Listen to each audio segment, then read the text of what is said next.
Youth are the future, but what happens when the future takes a wrong turn? Today, we'll explore the growing issue of juvenile delinquency. Hello everyone, I am Vaishnavi Das from Department of Forensic Science. Juvenile delinquency refers to unlawful or antisocial behavior by young people, usually under the age of 18. In recent times, cases of juvenile crimes have been increasing due to factors like peer pressure, family issues, lack of guidance, and the influence of social media. These challenges often lead young minds down the wrong path. To address this, we need strong preventive measures such as education, counseling, community support, and family involvement to help guide youth toward positive choice and a better future. Now that we have understood a brief idea about juvenile delinquency and why it's becoming a growing concern, let's hear more insight from our guest speaker. Hi, my name is Joshua and I'm doing my master's in English. I studied in this college and I did my UG. I did English honors. So yes. So why do you think juvenile delinquency cases are increasing day by day?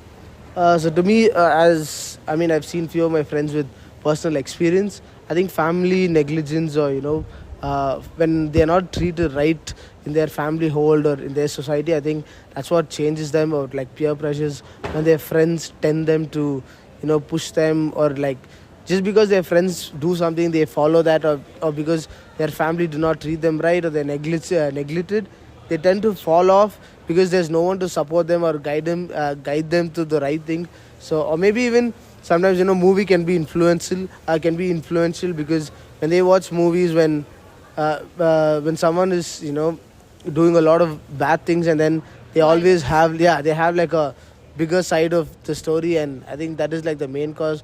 But I think family is one of the biggest flaw in the society, and that is what helps them, or like that is why they go wrong. So what do you think, like what are the preventive measures taken so that you can reduce juvenile delinquency cases?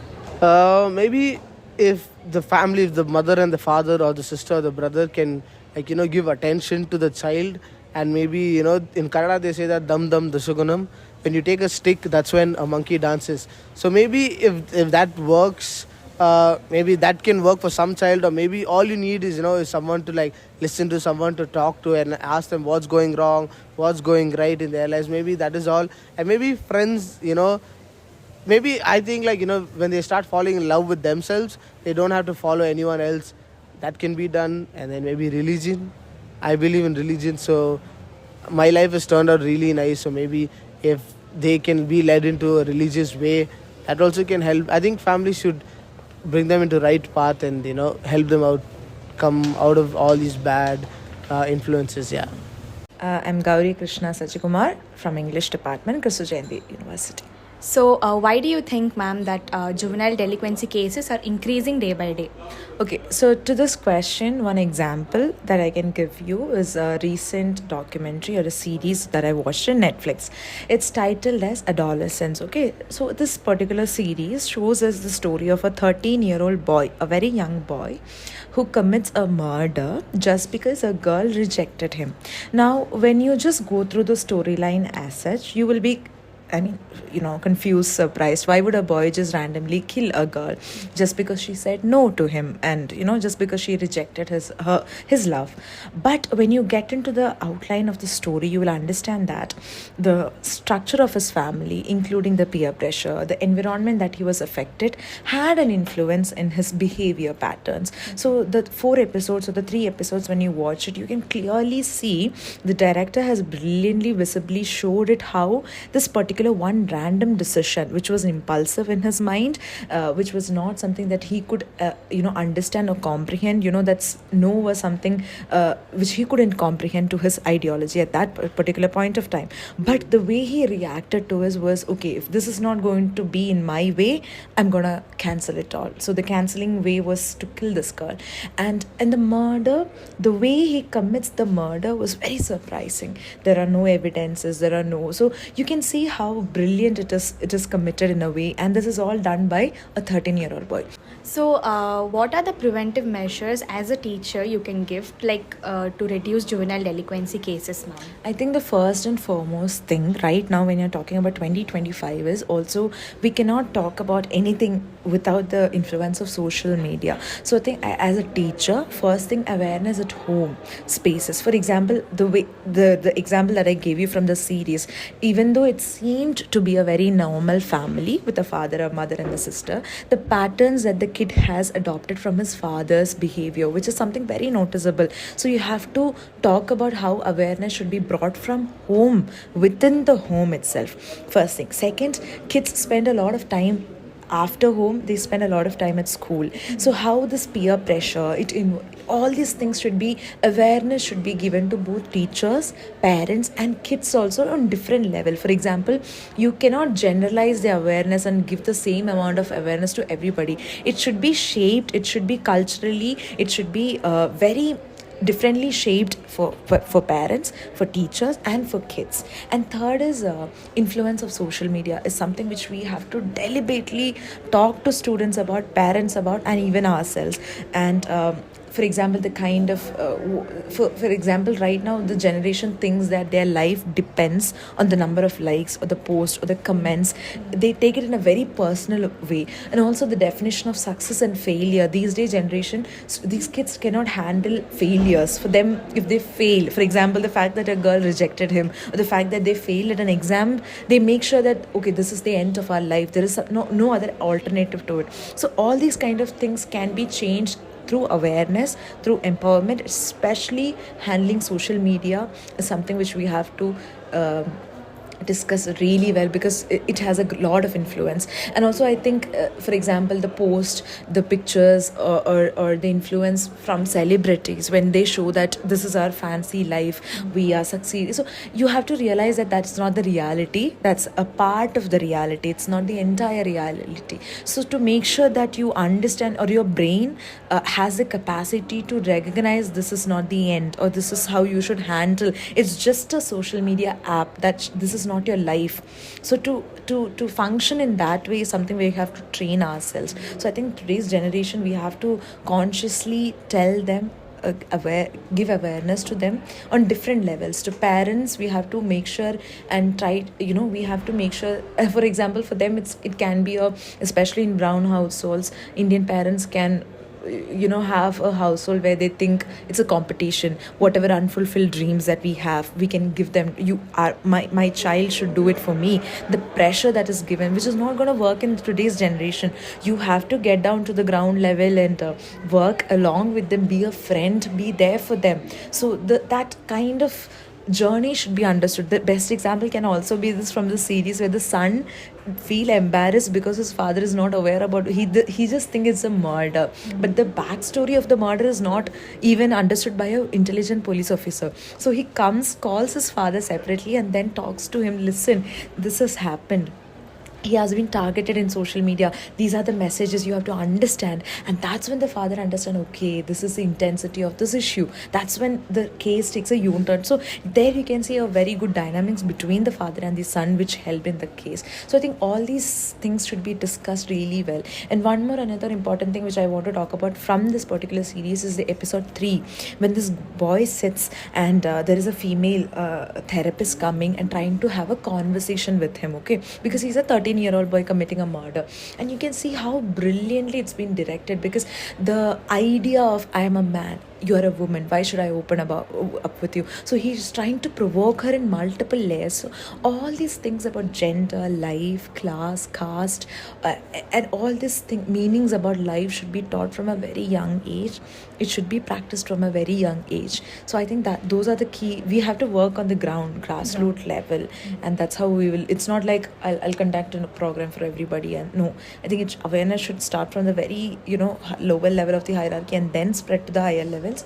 And then I think those are the best ways that we can do. As a teacher, I think awareness in classroom, telling students that this is not the end of it, and you have to understand. There is one recent example which I had to encounter was during a gender debate, I could see one boy was getting all, sobered up. He's like, ma'am, talk about women in sports. This is not, women in sport are a joke. Have you ever watched women in sport? Will you watch women playing cricket? Will you watch women? So all this, and then I had to, of course, I felt intrigued. I felt insecure when I was talking to him as a person, but I had to have a very beautiful conversation and debate and end it in a very good note. But today I went to that same class with an answer to him. Today what happened to India? So these kind of awareness with examples. So he reconciled. He was like, yes, I do agree. There is a change which is happening in the perspective. So I cannot hate women now because it's been proved. So to at least, I'm not saying that I'll change that kid all over, but to make him think about life or something. So I think little by little, step by step, we have to make awareness. Yes. Thank you so much, ma'am. Thank you so much for your questions. Hi, ಇವತ್ತು ನಮ್ಮ ನೇಹಾ ಮೇಡಮರು ಬಾಲ ಅಪರಾಧಿಗಳ ಬಗ್ಗೆ ಮಾಹಿತಿ ಕೇಳಲಿಕ್ಕೆ ಬಂದಿದ್ದಾರೆ. So ನಾನು S T Somashekar ಅಂತ, ನಾನು ಕೊತ್ತನೂರು ಪೊಲೀಸ್ ಸ್ಟೇಷನಲ್ಲಿ ಕಾನ್ಸ್ಟೇಬಲಾಗಿ ವರ್ಕ್ ಮಾಡ್ತಿದ್ದೀನಿ. ಈ ಒಂದು ವಿಷಯದ ಬಗ್ಗೆ ಅವರು ಕೂಲಂಕುಷವಾಗಿ ಮಾಹಿತಿ ಕೇಳಕ್ಕೆ ಬಂದಿದ್ದಾರೆ. ಸೊ ನಾನು ಬಾಲ ಅಪರಾಧಿಗಳು ಯಾವ ರೀತಿ ಅಪರಾಧ ಮಾಡ್ತಾರೆ, ಆ ಅಪರಾಧನ ತಡೆಗಟ್ಟುವ ಬಗ್ಗೆ ಕೆಲವೊಂದು ಸಲಹೆ ಸೂಚನೆಗಳನ್ನ ಅವ್ರಿಗೆ ನಾನು ತಿಳಿಸ್ತಾ ಇದ್ದೀನಿ. ನಮಸ್ತೆ, ನನ್ನ ಹೆಸರು SR ಗೌರೀಶ್ ಅಂತ. ನಾನು ಕ್ರಿಸ್ತು ಜಯಂತಿ ಕಾಲೇಜು ಇರುವಂತಹ ಜ್ಯೂರಿಸ್ಡಿಕ್ಷನ್ ಇರತಕ್ಕಂಥ ಪೊಲೀಸ್ ಠಾಣೆಯಲ್ಲಿ ನಾನು ಹೆಡ್ ಕಾನ್ಸ್ಟೇಬಲ್ ಆಗಿ ಕರ್ತವ್ಯ ನಿರ್ವಹಿಸ್ತಾ ಇದ್ದೀನಿ. ಸೊ ಗೌರೀಶ್ ಸರ್ ಮತ್ತು Somashekhar sir, so why do you think juvenile delinquency is increasing? ಇತ್ತೀಚಿನ ದಿನಗಳಲ್ಲಿ ಬಾಲ ಅಪರಾಧಿಗಳ ಸಂಖ್ಯೆ ಜಾಸ್ತಿ ಆಗೋಕ್ಕೆ ಮುಖ್ಯ ಕಾರಣವೇನೆಂದರೆ ಪರಿಸರ. ಯಾವ ರೀತಿ ಪರಿಸರ, ನಾವು ಯಾವ ಪರಿಸರದಲ್ಲಿ ಮಕ್ಕಳು ಬೆಳೀತಾರೆ ಆ ಒಂದು ಆಧಾರದ ಮೇಲೆ ಅವರು ಮಕ್ಕಳು ಬಾಲ ಅಪರಾಧಿಗಳಾಗಬೇಕು ಅಥವಾ ಒಳ್ಳೆ ವಿದ್ಯಾರ್ಥಿಗಳಾಗಬೇಕು ಅನ್ನೋದು ನಿರ್ಧಾರ ಆಗುತ್ತೆ. ಫಾರ್ ಎಕ್ಸಾಂಪಲ್ಲು, ನಾವು ಒಂದು ಉತ್ತಮವಾದಂತಹ ಎನ್ವೈರ್ನಮೆಂಟ್ ಅಂದರೆ ಪರಿಸರ ಇಲ್ಲದೇ ಇರತಕ್ಕಂಥ ನಾವು ಏರಿಯಾಗಳಲ್ಲಿ ಮಕ್ಕಳು ಬೆಳೆದಾಗ ಅವರು ಯಾರಾದರೂ ಒಬ್ಬರು ಸಣ್ಣ ಪುಟ್ಟ ಅಪರಾಧಗಳು ಮಾಡ್ತಾರೆ. ಅಂಥ ಸಂದರ್ಭದಲ್ಲಿ ಮಕ್ಕಳು ಸಹ ಅದೇ ರೀತಿ ಅಪರಾಧಗಳನ್ನು ಮಾಡೋಕ್ಕೆ ಪ್ರಯತ್ನ ಪಡ್ತಾರೆ. ಸೊ ಎಕ್ಸಾಂಪಲ್ ಹೇಳೋದಾದರೆ, ಈಗ ಯಾರೋ ಒಂದು ಅವರು ಕಾನೂನು ಬಗ್ಗೆ ಸರಿಯಾದ ತಿಳುವಳಿಕೆ ನಾಲೆಡ್ಜ್ ಇರಲ್ಲ, ಪಕ್ಕದ ಮನೆಯಲ್ಲಿ ಹೋಗಿ ಏನಾದರೂ ಒಂದು ಸಣ್ಣ ಪುಟ್ಟ ವಸ್ತುಗಳನ್ನು ಕದ್ಕೊಂಡು ಬರ್ತಾರೆ. ಅದನ್ನು ಅವ್ರ ಕುಟುಂಬದವರು ಅದನ್ನು ಮರೆಮಾಚಿ ಏನು ಕದ್ಕೊಂಬಂದಿರೋದು ಇದು ಕಳ್ತನ, ಈ ಥರ ಮಾಡಬಾರ್ದು ಅಂತ ಹೇಳ್ಬಿಟ್ಟು ಆ ಮಕ್ಕಳುಗಳಿಗೆ ತಿಳುವಳಿಕೆ ಹೇಳಲ್ಲ. ಅವಾಗ ಏನು ಮಾಡ್ತಾರೆ, ಮಕ್ಕಳು ಚಿಕ್ಕದ್ರಲ್ಲಿದ್ದಾಗ ಅವರೊಂದು 5 years 10 years ಇದ್ದಾಗನೇ ಅವರು ಏನಾದರೂ ಅಪರಾಧಗಳು ಮಾಡಿದಾಗ ಅದನ್ನು ತಡೆಗಟ್ಟಬೇಕು. ತಂದೆ ತಾಯಿ, ಪೋಷಕರು ಮತ್ತು ಆ ಒಂದು ಪರಿಸರದಲ್ಲಿರ್ತಕ್ಕಂಥ ಜನಗಳು ಅದನ್ನು ತಡೆಗಟ್ಟಬೇಕು. ಅವ್ರೇನು ಮಾಡ್ತಾರೆ, ಬಿಡೋ ಚಿಕ್ಕ ಹುಡುಗ ಏನೋ ಮಾಡಿದ್ದಾನೆ ಅಂತ ಹೇಳ್ಬಿಟ್ಟು ಅದನ್ನು ನಿರ್ಲಕ್ಷ್ಯ ಮಾಡ್ತಾರೆ. ತದನಂತರ ಅವನು ಒಂದು 15-16 ವರ್ಷ ಅಂದರೆ 18 ವರ್ಷ ಒಳಗಡೆ ಅವನ್ನ ನಾವು ಬಾಲಾಪರಾಧಿಗಳು ಅಂತ ಹೇಳ್ತೀವಿ. 18 ವರ್ಷ ಒಳಗಡೆ ಯಾವುದಾದ್ರು ರೀತಿ ಅಪರಾಧ ಮಾಡಿದಾಗ ಅವನಿಗೆ ನಾವು ಪೊಲೀಸ್ ಇಲಾಖೆಯಿಂದ ಅವ್ರಿಗೆ ಎಕ್ಸ್ಕ್ಯೂಸ್ ಇರಲ್ಲ. ನಾವು ಅವ್ರನ್ನ ಏನು ಮಾಡ್ತೀವಿ, ಒಂದು ನಿಯಮ ಇರುತ್ತೆ, ಬಾಲಾಪರಾಧಿಗಳದ್ದು ಒಂದು ರೂಲ್ಸ್ ಆ್ಯಂಡ್ ರೆಗ್ಯುಲೇಷನ್ಸ್ ಇರುತ್ತೆ, ಪ್ರೊಸೀಜರ್ ಇರುತ್ತೆ.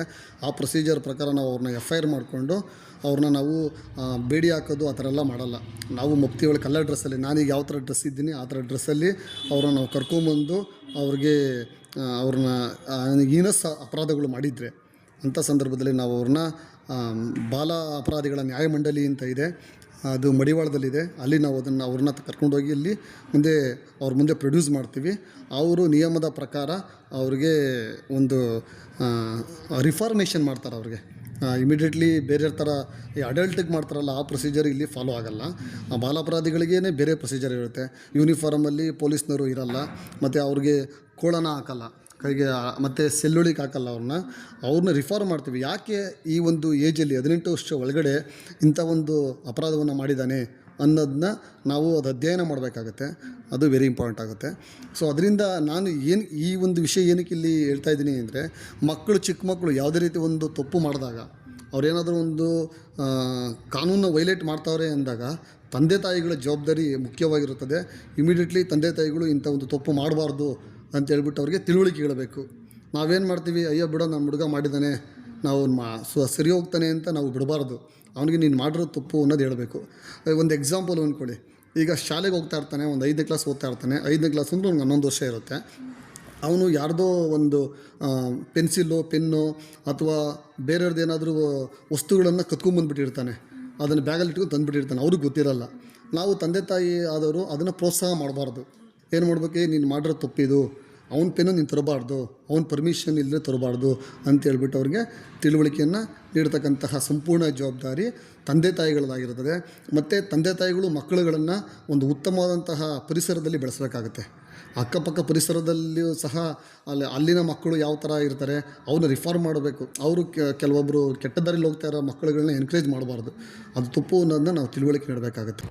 So as a police officer, what are the preventive strategies and measurements you can take on juvenile delinquency, sir? ಈ ಬಾಲಾಪರಾಧ ಮಾಡಲಿಕ್ಕೆ ಕಾನೂನು ರೀತಿ ಯಾವ ರೀತಿ ಸಲಹೆಗಳನ್ನ ಅಥವಾ ಕ್ರಮಗಳನ್ನ ಕೈಗೊಳ್ಕೊಬೇಕಂದ್ರೆ, ನಾವು ಬಾಲಾಪರಾಧಿಗಳು ಆಲ್ಮೋಸ್ಟ್ ಆಲು 18 ವರ್ಷದ ಒಳಗಿರ್ತಾರೆ.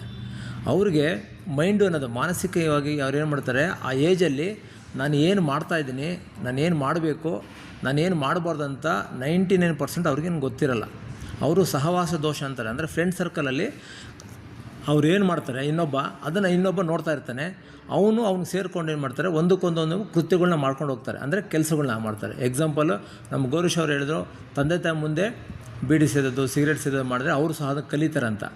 ಸೊ ಇದು ನಿಜವಾಗ್ಲೂ ಸತ್ಯ. ಇವತ್ತು ಮಗು ಅಮ್ಮ ಅಪ್ಪ ಏನು ಮಾಡ್ತಾರೆ ಅದನ್ನೇ ನೋಡಿ ಮಗು ಮಾಡೋದು. ಸೊ ಅದೇ ಥರ ನಾನು 2005 ಒಂದು ಬಾಲ ನ್ಯಾಯ ಮಂಡಳಿ ಅಂತ ಒಂದು ನಿಮ್ಮೊಂದು ಹತ್ರ ಒಂದು ಇದೆ. ಅಲ್ಲಿ ನಾವು ಹೋದಾಗ ಸುಮಾರು ಬಾಲಾಪರಾಧಿಗಳನ್ನ ಒಂದು ಕಡೆ ಸೇರಿಸ್ಬಿಟ್ಟು ಕೌನ್ಸಿಲಿಂಗ್ ಮಾಡ್ತಾರೆ. ಆ ಕೌನ್ಸಿಲಿಂಗ್ ಮಾಡಿದಾಗ ನಾನು ಸಹ ಹೋಗಿದ್ದೆ. ಇದು 20 ವರ್ಷದ ಹಿಂದೆ. ಅಲ್ಲಿ ಮಕ್ಕಳಿಗೆ ಏನು ಮಾಡ್ತಾರೆ ಅಂದರೆ ಕೌನ್ಸಿಲಿಂಗ್ ಮಾಡ್ತಾರೆ. ಯಾವ ಥರ ಕೌನ್ಸಿಲಿಂಗು, ಮಗುಗೆ ಏನು ಮಾಡಿದ್ರೆ ಏನು ಶಿಕ್ಷೆ ಬರುತ್ತೆ, ಕಾನೂನಲ್ಲಿ ಏನೇನು ಶಿಕ್ಷೆಗಳಿದೆ ಅಂತ ಅವರು ನಿಧಾನವಾಗಿ ತಾಯಿ ಥರ ಪ್ರೀತಿಯಿಂದ ಅವ್ರಿಗೆ ಅರ್ಥ ಮಾಡಿಸ್ತಾರೆ. ಹಾಗೆಯೇ ಇವತ್ತು ನಾವು ಪ್ರಪಂಚದಲ್ಲಿ ತುಂಬ ಫಾಸ್ಟೆಸ್ಟ್ ಕ್ರೈಮ್ ಯಾವುದಂದರೆ ಮೊಬೈಲ್. ಮಗುನ ಯಾವಾಗ ಮೊಬೈಲ್ ಕೊಟ್ಟಾಗ ಮಗು ಏನು ಮಾಡುತ್ತೆ, ನೋಡ್ತಾ ಅದೇನು ಮಾಡುತ್ತೆ, ಅಲ್ಲಿ ಸೋಷಿಯಲ್ ಮೀಡ್ಯಾದಲ್ಲಿ ಅಥವಾ ಯಾವುದಾದ್ರೂ ಕ್ರೈಮ್ ಬಗ್ಗೆ TV ಮೀಡಿಯಾ ಎಲ್ಲ ಕಡೆ ಆಲ್ರೆಡಿ ನೋಡ್ತಾ ಇದ್ದೀರಾ. ಆ ಮಗು ಏನು ಮಾಡುತ್ತಾನೆ, ಒಳ್ಳೆಯದನ್ನು ಬಿಟ್ಬಿಟ್ಟು ಕೆಟ್ಟದ್ದನ್ನು ಏನು ಮಾಡುತ್ತೆ, ಗ್ರ್ಯಾಬ್ ಮಾಡುತ್ತೆ. ಜೊತೆಯಲ್ಲಿ ಆ ಫ್ರೆಂಡ್ ಏನು ಮಾಡ್ತಾನೆ, ಒಳಗಡೆ ಹೋದಾಗ ಮನೆ ವಾತಾವರಣದಲ್ಲಿ ಯಾವ ರೀತಿ ತಂದೆ ತಾಯಿ ಜೊತೆ ಅವ್ರು ಇರಬೇಕೋ ಆ ಥರ ಇದ್ದರೆ ಏನೂ ಆಗೋಲ್ಲ. ಅವ್ರೇನು ಮಾಡ್ತಾನೆ, ಹೊರಗಡೆ ಹೋದಾಗ ಸ್ನೇಹಿತರು ಸಿಗ್ತಾರೆ ಅವ್ನಿಗೆ ಅವಕಾಶ ಸಿಗುತ್ತೆ. ಏನಂತ, ನಮ್ಮ ತಂದೆ ತಾಯಿ ಹೋದ್ಮೇಲೆ ನಾನು ಇವ್ರ ಜೊತೆ ಸೇರಿಕೊಂಡು ಅದು ಮಾಡ್ಬೋದು, ಇದು ಮಾಡ್ಬೋದು, ಅಥವಾ ಏನಾರು ಕೆಟ್ಟ ಕೆಲಸ ಮಾಡಿದಾಗ ನನ್ನ ಫ್ರೆಂಡ್ ಸಪೋರ್ಟ್ ಮಾಡ್ತಾನೆ, ನಮ್ಮ ತಂದೆ ತಾಯಿ ಹೊಡೆಯಲ್ಲ. ಈ ಥರ ಅವ್ನಿಗೆ ಯಾವುದೇ ಥರ ಒಂದು ಬೌಂಡ್ರಿ ಇರೋಲ್ಲ. ಅಂದರೆ ಅವ್ನಿಗೆ ಭಯ ಇರೋಲ್ಲ. ಯಾವಾಗ ಮಗುಗೆ ಭಯ ಇರೋಲ್ಲ ಅವನು ಕ್ರೈಮ್ ಮಾಡೋದು ಸ್ಟಾರ್ಟ್ ಮಾಡ್ತಾನೆ. ಅದೇ ಥರ ಇವಾಗ ಕಾಲೇಜಿಗೆ ಹೋದಾಗ ಏನು ಮಾಡ್ತಾನೆ, ಫ್ರೆಂಡು ಸಿಗರೇಟ್ ಸೇದ್ತಾ ಇರ್ತಾನೆ. ಅವನು ಸಿಗರೇಟ್ ಸೇದಬೇಕಾದ್ರೆ ಅವನೊಬ್ಬನೇ ಸೇದಲ್ಲ, ನೀನು ಸೇದು ಏನಾಗಲ್ಲ ಅಂತಾನೆ. ಅವಾಗ ಏನು ಮಾಡ್ತಾನೆ, ಅವನಿಗೆ ಒಂದು ಅವಕಾಶ ಸಿಗುತ್ತೆ. ಆ ಆಪ್ಷನ್ ಏನು ಮಾಡ್ತಾನೆ, ಯೂಸ್ ಮಾಡಿಕೊಂಡು ಸಿಗರೇಟ್ ಸೇರ್ತಾನೆ. ಜೊತೆಯಲ್ಲಿ ಆ ಸಿಗರೇಟ್ ಸೇದ ಮೇಲೆ ಅವ್ನಿಗೆ ಏನು ಅನಿಸುತ್ತೆ, ಇನ್ನೊಂದು ಸೇದಬೇಕು ಅಂದಾಗ ಅವನು ಅದನ್ನು ಇನ್ನೊಂದು ಸರಿ ವಾಲಂಟ್ರಿಗೆ ಸೇರ್ತಾನೆ. ಅದನ್ನು ತಂದೆ ತಾಯಿಗಳಿಗೆ ಗೊತ್ತಿರಲ್ಲ. ಸಪೋಸ್ ಗೊತ್ತಾದ್ರೂ ಬಿಡು ಮಗು ತಾನೇ ಸೇರ್ತಾನೆ ಅಂತ ಹೇಳ್ಬಿಟ್ಟು ಸುಮ್ಮನೆ ಆದರೆ ಅವನು ಮತ್ತೆ ನೆಕ್ಸ್ಟ್ ಏನು ಮಾಡ್ತಾನೆ, ಡ್ರಿಂಕ್ ಮಾಡೋಕ್ಕೆ ಸ್ಟಾರ್ಟ್ ಮಾಡ್ತಾನೆ. ಸೊ ಇಲ್ಲಿ ಪ್ರತಿಯೊಂದು ವಿಷಯನ ತಿಳ್ಕೊಬೇಕಂದ್ರೆ, ಆ ಬಾಲಾಪರಾಧ ಅಂದರೆ ಮಗು ತಾನು ಮಾಡೋ ಕೆಲಸದಲ್ಲಿ ಅವನಿಗೆ ಗೊತ್ತಿಲ್ಲದೇ ಕ್ರೈಮ್ ಮಾಡಿದಾಗ ಗೊತ್ತಿರೋಂಥವ್ರು ಯಾರು, ತಂದೆ ತಾಯಿ ಆಗಿರ್ಬೋದು, ಟೀಚರ್ಸ್ ಆಗಿರ್ಬೋದು, ಫ್ರೆಂಡ್ಸ್ ಆಗಿರ್ಬೋದು, ಸೋಷಿಯಲಿಯಲ್ಲಿ ಯಾರೇ ಆಗಿರ್ಬೋದು, ಅವನಿಗೆ ನಾವು ಹೇಳಿದಾಗ ಅದು ಕ್ರೈಮು ಪ್ರಿವೆನ್ಷನ್ ಆಗುತ್ತೆ. ಅವನು ಕೆಟ್ಟ ಕೆಲಸನ ಮಾಡೋದನ್ನ ತಪ್ಪುತ್ತೆ. ಜೊತೆಯಲ್ಲಿ ಪೊಲೀಸ್ ಅಂತ ರೋಲ್ ಬಂದಾಗ, ನಾವು ಪೊಲೀಸ್ ಅಂತ ಬಂದಾಗ ಅವನೇನಾರ ಬಾಲಾಪರಾಧಿ ಆಗಿದ್ದರೆ ಅವನಿಗೆ ನಾವು ಕಾನೂನು ರೀತಿಯಲ್ಲಿ ಒಂದು ಪ್ರೀತಿಯಿಂದ ವಿಶ್ವಾಸದಿಂದ ಅವನ ಕರ್ಕೊಂಡು, ಇದು ಮಾಡಿದ್ರೆ ಈ ಥರ ಶಿಕ್ಷೆ ಇದೆ, ನಿನ್ನ ಲೈಫಲ್ಲಿ ಫ್ಯೂಚರ್ ಹಾಳಾಗುತ್ತೆ, ಲೈಫಲ್ಲಿ ಈ ಥರ ಸ್ಪಾಯ್ಲ್ ಆಗುತ್ತೆ, ನಿನ್ನ ಜಾಬ್ ಸಿಗಲ್ಲ, ಉದ್ಯೋಗ ಸಿಗಲ್ಲ, ಆಮೇಲೆ ಜೀವನದಲ್ಲಿ ನೀನು ಯಾವುದೇ ಥರ ದೊಡ್ಡ ಮಟ್ಟಕ್ಕೆ ಬೆಳೀಲಿಕ್ಕಾಗಲ್ಲ ಅಂತ ಕಾನೂನು ರೀತಿಯಲ್ಲಿ ಅವನಿಗೆ ಅರಿವು ಮೂಡಿಸ್ತೀವಿ. ಅದ್ರ ಜೊತೆಯಲ್ಲಿ ಅವನು ತಪ್ಪು ಮಾಡಿದ್ರೂ ಆ ತಪ್ಪನ್ನು ನೆಕ್ಸ್ಟ್ ಮಾಡದಿದ್ದಂಗೆ ಆ ಒಂದು ಸರ್ಕಲಲ್ಲಿ ಒಂದು ಎಜುಕೇಷನ್ ಕೊಡ್ತಾರೆ. ಜೊತೆಯಲ್ಲಿ ಅವನ್ನ ತಂದೆ ತಾಯಿನ ಕರೆಸಿ ಹೇಳ್ತಾರೆ. ಅವನು ಯಾವುದೇ ಕಾರಣಕ್ಕೂ ತಪ್ಪು ಮಾಡದಿದ್ದಂಗೆ ಅಲ್ಲಿ ಆ ಬಾಲ ನ್ಯಾಯ ಮಂಡಳಿಯಲ್ಲಿ ಅವ್ನಿಗೆ ಉತ್ತಮವಾದ ಸಲಹೆ ಸೂಚನೆ ಕೊಡ್ತಾರೆ.